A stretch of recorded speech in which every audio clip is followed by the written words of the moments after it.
Na semana passada nós começamos uma série de mensagens nos 10 mandamentos.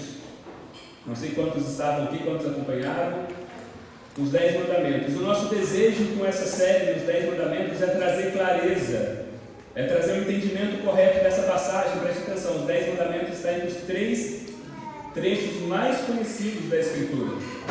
Mas ao mesmo tempo que ele é conhecido, ele também muitas vezes é muito mal compreendido, tanto pela população de uma forma geral, mas até mesmo entre cristãos, até dentro da igreja. A gente se faz muitas perguntas em relação aos 10 mandamentos. Eles são válidos? Eles não são válidos? Se Cristo veio, qual a relação da lei com a graça? Cristãos têm essa pergunta. E muitos cristãos acabam tendo uma visão distorcida, míope dos 10 mandamentos. Não são poucas as vezes que eu já ouvi e já pensei assim, confesso que já pensei assim, que no Antigo Testamento, na Velha Aliança, as pessoas eram salvas porque elas obedeciam os 10 mandamentos, mas que depois que Cristo veio, as pessoas começaram a ser salvas por causa da graça. Então parecia que diante da Bíblia a gente tem dois deuses. Um Deus do Antigo Testamento, que exige obediência para salvar, e que depois Ele é um Deus gracioso, um Deus que mudou e que salva pela graça. Mas será que isso é possível? Ou melhor, será que isso está de acordo com a própria Escritura? Certamente que não. A própria Bíblia nos diz que Deus é o mesmo ontem, hoje e amanhã, que Ele é imutável. E a gente gosta de usar isso para falar dos milagres de Deus, do que Deus faz. Deus fez milagre lá atrás, Deus faz milagre hoje para amanhã. Amém. Mas isso também diz respeito ao ser de Deus, à pessoa de Deus. Se nós cremos nesse Deus que é imutável, o mesmo Deus que libertou Israel do Egito é o Senhor e Deus e Pai que enviou o seu Filho para morrer amorosamente por nós na cruz. É o mesmo Deus. E na semana passada nós olhamos para o contexto unicamente dos 10 mandamentos, onde eles foram dados. Porque o problema da má compreensão dos 10 mandamentos e das leis, ela se dá porque as pessoas não entendem o contexto ao qual eles foram dados. E nós vimos o contexto. O povo era escravo no Egito. Deus graciosamente liberta o povo, tira das mãos de Faraó, os leva seguro, e somente depois Deus faz o quê? Deus dá os mandamentos. Deus não dá os mandamentos e fala: olha, se vocês cumprirem, eu vou libertar vocês. Então é sempre a dinâmica de Deus, sempre na Escritura é libertação amorosa, em primeiro lugar. Depois Deus dá a lei como uma forma de obediência, porque nós somos capazes, e então as bênçãos.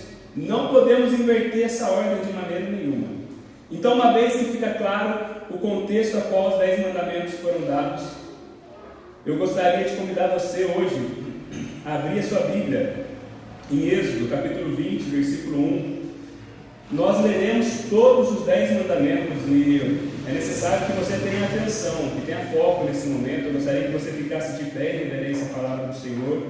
Êxodo 20, 1 a 19. Se você não tem a sua Bíblia, a gente vai projetar esse texto aqui, mas tenha muita atenção nos mandamentos. A gente vai ler de forma pausada, de forma tranquila, para que a gente possa guardá-los e ter atenção neles.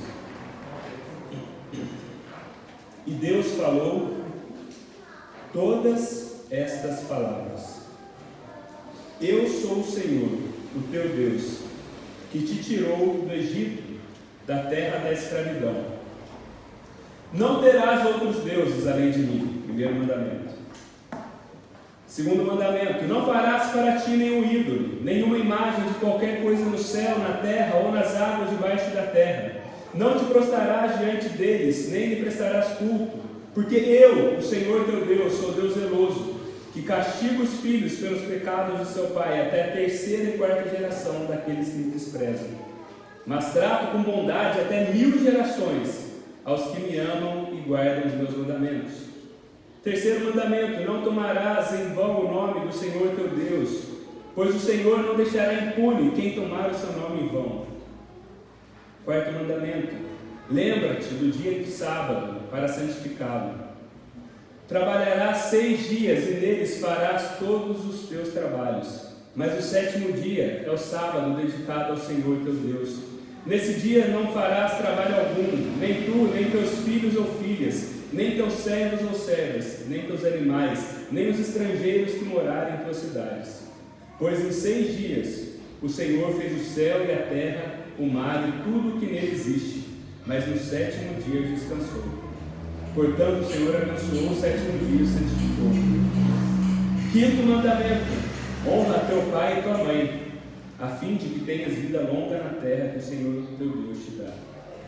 6º mandamento: não matarás. 7º mandamento: não adulterarás. 9º mandamento: não furtarás. Não darás falso testemunho contra o teu próximo. E o último mandamento: não cobiçarás a casa do teu próximo. Não cobiçarás a mulher do teu próximo, nem seus servos ou servas, nem seu boi ou jumento, nem coisa alguma que lhe pertença. Vendo-se o povo diante dos trovões e dos relâmpagos, e do som da trombeta e do monte fumegando, todos tremeram assustados. Esse era o contexto a qual os mandamentos eram dados. Ficaram à distância e disseram a Moisés: fala tu mesmo conosco e ouviremos, mas que Deus não fale conosco, para que não morramos. Vamos orar?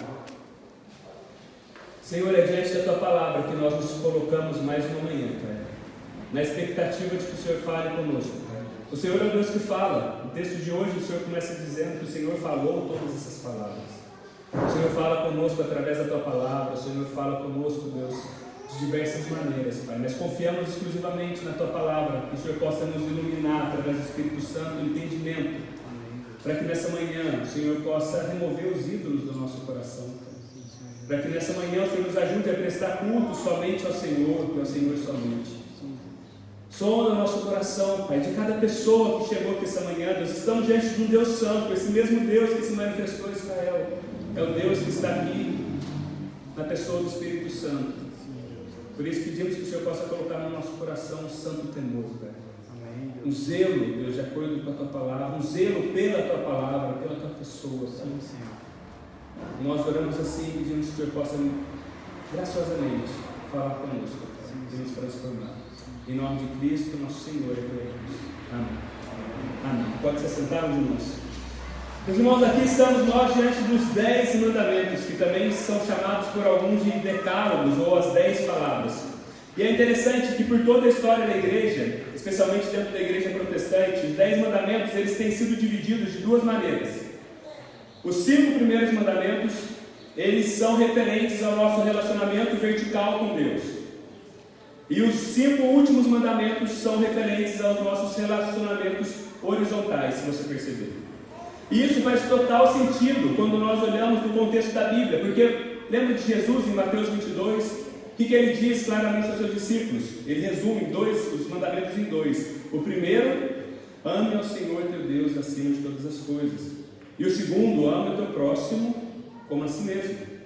Então, no sentido amplo, os 10 mandamentos eles seguem essa mesma dinâmica. Primeiro você ama Deus, e então você ama o seu próximo. E a gente tem que observar que existe uma hierarquia aqui. Ou seja, primeiro são as nossas obrigações e deveres diante de Deus. Elas precedem os nossos deveres e as nossas obrigações diante dos homens. Mas mesmo dentro dos 5 primeiros que são relacionados a Deus, existe uma hierarquia. A obrigação de adorar a Deus corretamente precede o dever de honrar seu nome.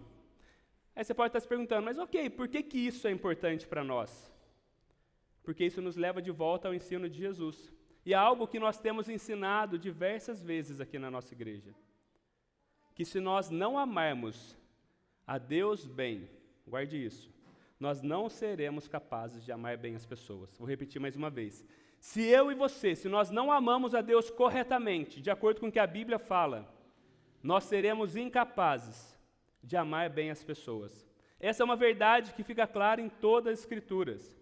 Nós devemos primeiro amar a Deus. Nós devemos tirar os nossos ídolos do coração. E só assim os nossos relacionamentos eles caminharão bem. A razão pela qual nós vemos muitas vezes pessoas sofrendo em nossos contextos, de relacionamento especialmente, é pela falta de obediência a esse primeiro mandamento. Homens e mulheres que não estão colocando Deus no centro do seu relacionamento Quando nós não fazemos isso, nós sofremos as consequências. Sem Deus no centro do relacionamento das nossas vidas, é questão de tempo para os nossos relacionamentos começarem a ruir. Quantas vezes nós não presenciamos um casal passar por um fim trágico de relacionamento? Vocês já viram algum amigo, algum casal passando por um divórcio, os filhos chocados, falando, nós não esperávamos isso, nós não percebemos isso, os amigos falando, nós não vimos isso. E aí nós ouvimos a seguinte frase, é que o amor entre nós acabou. Mas o que aconteceu antes do amor entre um e outro acabar, é que antes disso tudo acabou o amor a Deus. E o temor de Deus se perdeu em algum momento nesse relacionamento. Então preste atenção, porque nós olharemos hoje para esse primeiro mandamento, que é, não terás outros deuses além de mim. Primeiro mandamento, não terás outros deuses além de mim. Existe uma razão pela qual o primeiro mandamento é o primeiro mandamento. E não é porque ele é mais importante que os outros, ou melhor que os outros, mas sim porque ele é a base sobre a qual os outros 9 mandamentos vão repousar. Se você parar para observar, sempre que nós quebramos um dos 9 mandamentos, qualquer um deles, nós estamos primeiramente falhando em cumprir o primeiro mandamento. Quando nós cobiçamos algo, um dos mandamentos, não cobiçarás, nós estamos quebrando primeiramente o primeiro mandamento. Quando nós estamos mentindo, nós estamos quebrando primeiramente o primeiro mandamento. Quando nós não guardamos um dia de descanso ao Senhor, é porque possivelmente nós fazemos do nosso trabalho, em algum momento, um ídolo. Todas as quebras dos outros relacionamentos, elas apontam para um problema mais profundo, e nós precisamos entender isso. Que nós quebramos o primeiro mandamento. Nós estamos colocando outros deuses além do Senhor, o que nós chamamos de idolatria. Isso é a definição de idolatria, é ter outros deuses além ou ao lado do Senhor. E o que significa não ter outros deuses além do Senhor? Será que Deus estava querendo falar simplesmente de ídolos de barro ou das divindades do mundo antigo? Uma pergunta para nós aqui hoje. Como nós, no século 21, pessoas de Itajubá, Brasil, como nós podemos guardar esse mandamento nos nossos dias? Eu quero propor 3 maneiras pela qual nós podemos e devemos observar esse mandamento. Eu acho que está aqui. Primeira, adorar a Deus exclusivamente. Segundo, afastar-se de toda idolatria. E terceira, voltar-se unicamente para Cristo. Então, a primeira forma é uma adoração exclusiva a Deus. Esse primeiro mandamento, meus irmãos, ele está baseado no que o Senhor tinha feito pelos israelitas no deserto. Deus salvou esse povo, Deus resgatou, Deus libertou, e agora o Senhor tem uma reivindicação sobre eles. Quando Deus diz no começo, quando fala, Deus falou essas palavras, e Ele diz, eu sou o Senhor teu Deus que te tirou do Egito, Deus está tentando, ou está fazendo o povo lembrar do cajado de Moisés, das pragas, do mar vermelho se abrindo. Ele está dizendo para o povo assim, olha, vocês têm que confiar em mim. Por que vocês confiariam em qualquer outro Deus? Porque fui eu que libertei vocês. Ou por que vocês confiariam em si mesmos? Vocês não eram capazes de sair do Egito. Ou por que vocês confiariam em qualquer outra divindade? Ou na bondade de Faraó?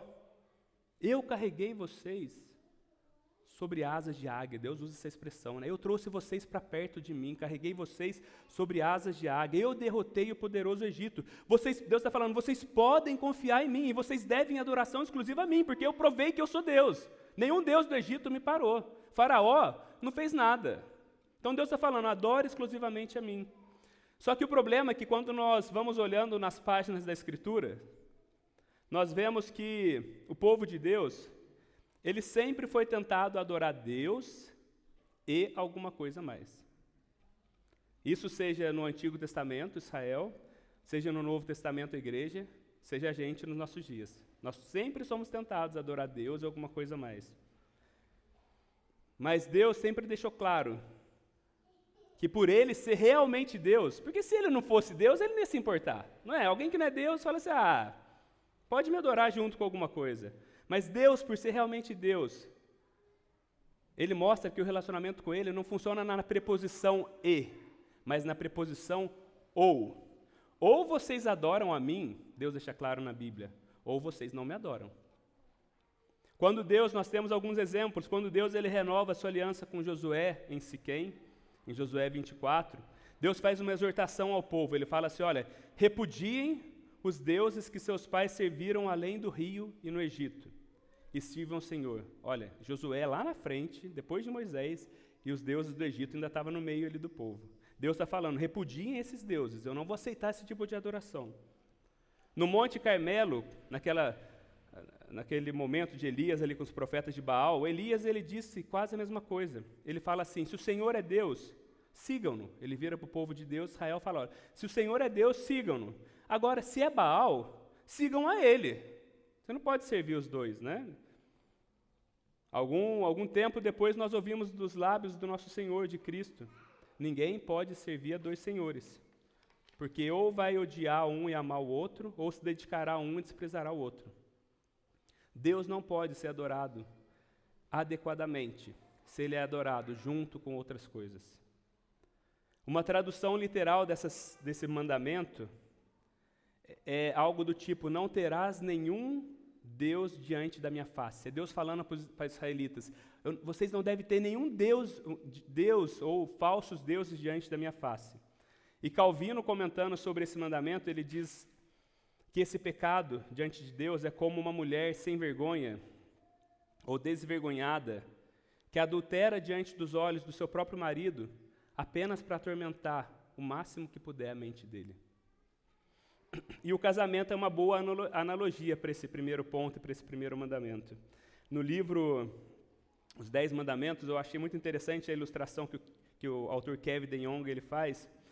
Ele fala assim, imagine que certo dia, imagine que você é casado, imagine que o seu marido chega em casa, ou vice-versa, e ele diga assim para você, querida, venha cá, eu quero te apresentar uma pessoa muito especial para mim, alguém por quem eu tenho uma grande consideração.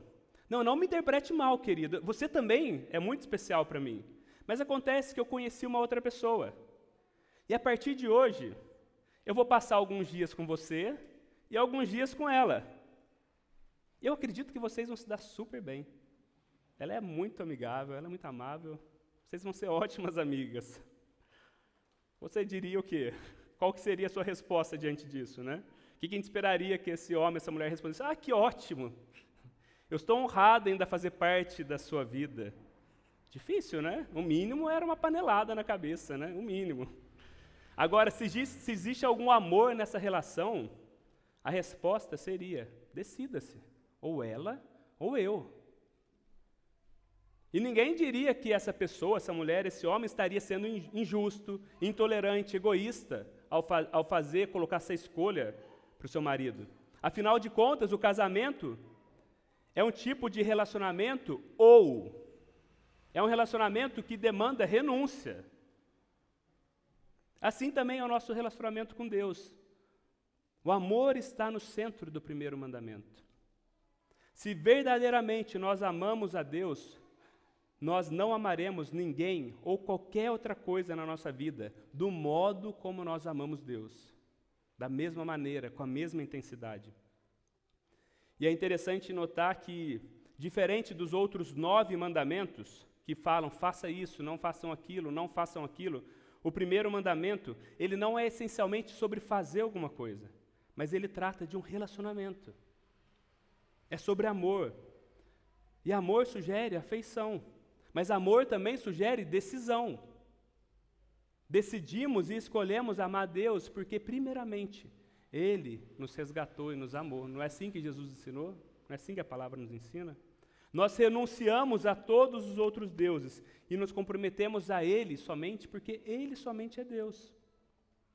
Então, o primeiro ponto, adorar a Deus exclusivamente. Agora, outra maneira a qual nós podemos observar esse primeiro mandamento é afastar-se de toda idolatria.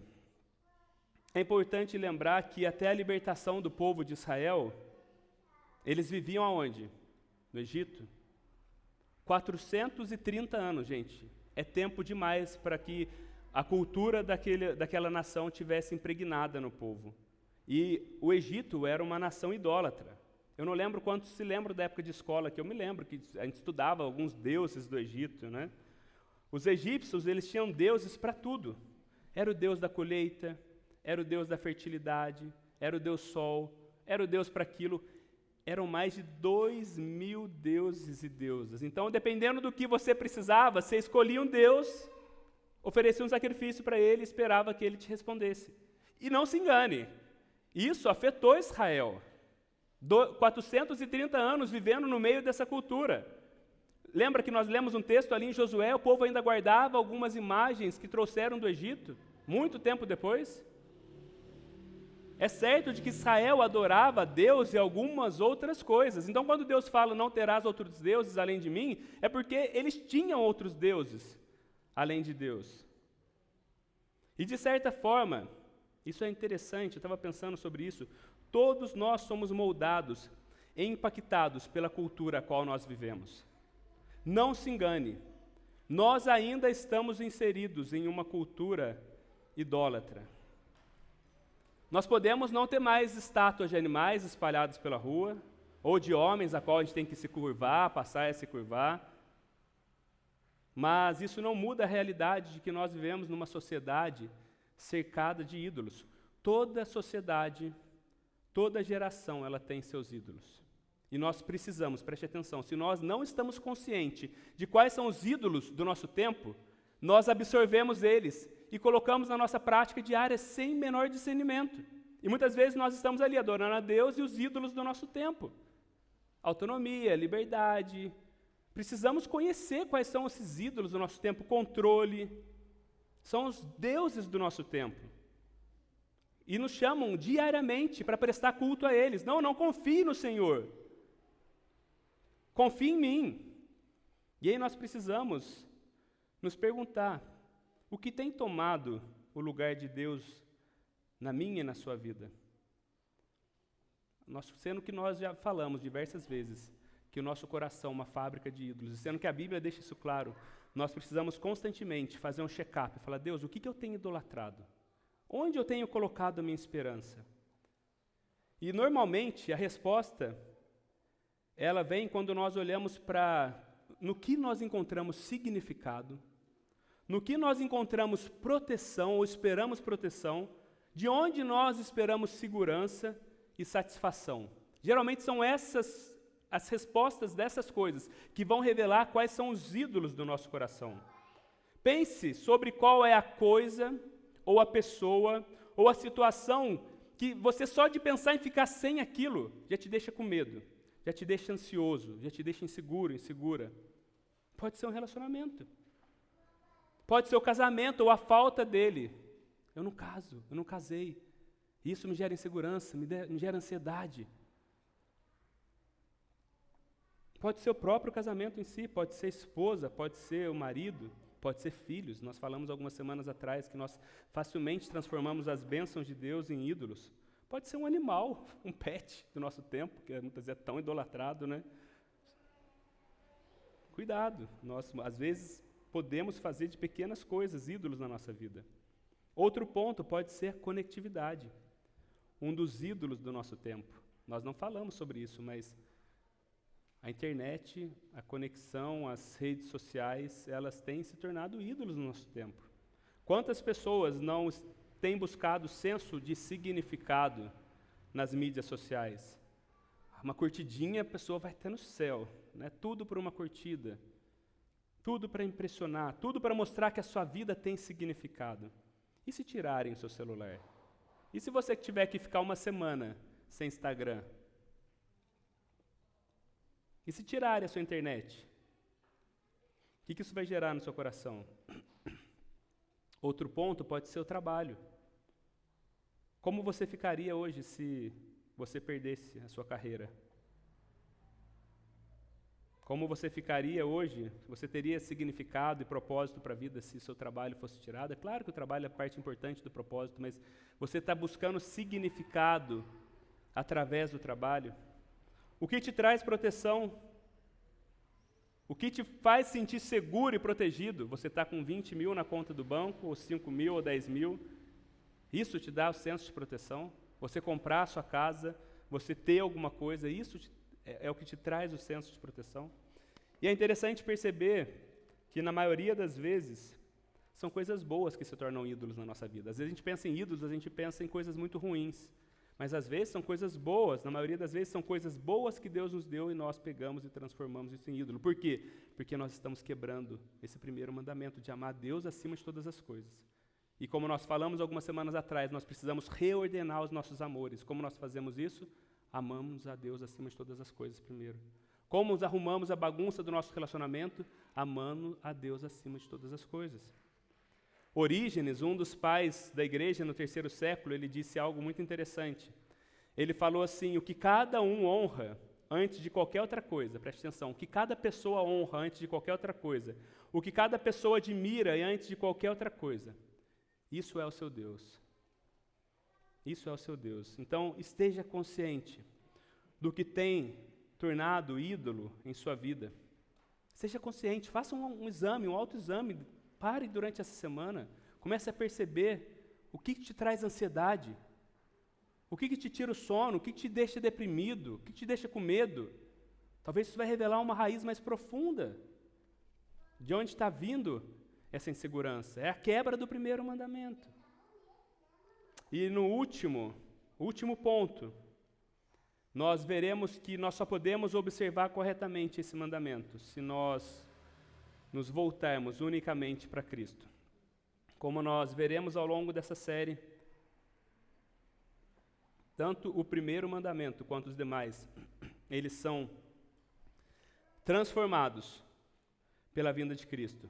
Com isso eu não quero dizer porque Jesus, aí o ponto que eu acho que eu não mencionei na semana passada, isso é crucial, isso não quer dizer que porque eles foram transformados, agora nós estamos isentos de obedecer às leis. Porque Jesus disse, eu não vim abolir as leis, eu vim cumprir. E depois ele diz, se vocês, falando para os seus discípulos, se vocês me amam, vocês obedecerão aos meus mandamentos. E esse se de Jesus não é olha, se você me ama, você vai me obedecer. Jesus está falando, se você é meu discípulo e me ama, você vai me obedecer, é uma marca sua. Agora, melhor do que dizer que os 10 mandamentos eles foram transformados por Cristo, seria melhor dizer que eles foram transpostos por Cristo. Deixa eu ver se eu tenho. A gente não está em um capotraste aqui, né? Se a gente eu pensei numa ilustração aqui que vai casar bem. Deixa eu te explicar como funciona hoje os 10 mandamentos quando nós temos a Cristo no tempo da nova aliança. Quando muitas vezes nós estamos aqui tocando uma música, nosso tempo de ensaio, louvor, e eu pego o violão, ou qualquer outro instrumento, mas eu pego o violão, e eu decido tocar uma música em sol. Obrigado, Leandro. Obrigado. E eu decido tocar uma música em sol, e aí a gente percebe que essa música, esse tom está muito baixo ou ele está muito alto, para que a gente possa cantar, ou a igreja possa cantar. Então, como eu não sou um músico fenomenal e eu não sei muito de todas as notas, eu uso isso aqui. Isso aqui é um capotraste que se eu quiser aumentar meio tom a música, um tom, eu vou jogando ele para frente ou para trás. E aí eu continuo tocando essa música com a mesma forma em sol, com as mesmas notas, e ela continua tendo a mesma melodia, é a mesma canção, mas com uma melodia, com um tom diferente, com um tom diferente. Por que eu estou falando isso? Porque é assim também com os mandamentos após a vinda de Cristo. Esses mandamentos ainda são válidos e devem sim ser observados pela Igreja de Cristo hoje, mas eles foram transpostos com a vinda de Cristo. Nós podemos pensar nesse primeiro mandamento, em relação a Cristo, como uma história de 2 montes. Primeiro, Deus desce no Sinai, lembra que nós vimos semana passada, o monte pegando fogo, aquela experiência transcendental, e o que Deus fala? Adore somente a mim, não terás outros deuses além de mim. Aí, alguns milênios depois, Deus desce sobre o monte da transfiguração, e ele diz assim, este é meu filho amado, em quem eu me comprazo. Ouçam-no, ouçam-no. Percebem? É surpreendente que o Deus que disse, adore somente a mim, agora ele fala, adore meu filho e ouçam meus filhos. Então nós podemos concluir que após a vida de Jesus, que é a encarnação de Jesus, o primeiro mandamento significa dedicar a adoração exclusiva a Cristo, a adoração que Cristo merece.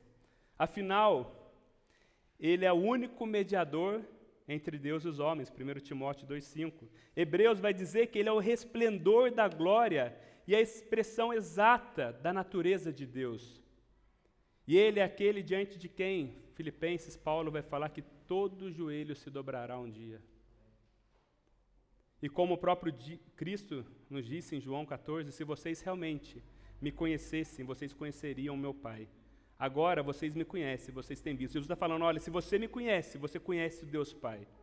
A implicação de tudo isso é que, se você não conhece a Deus em Cristo, então você não conhece de fato a Deus.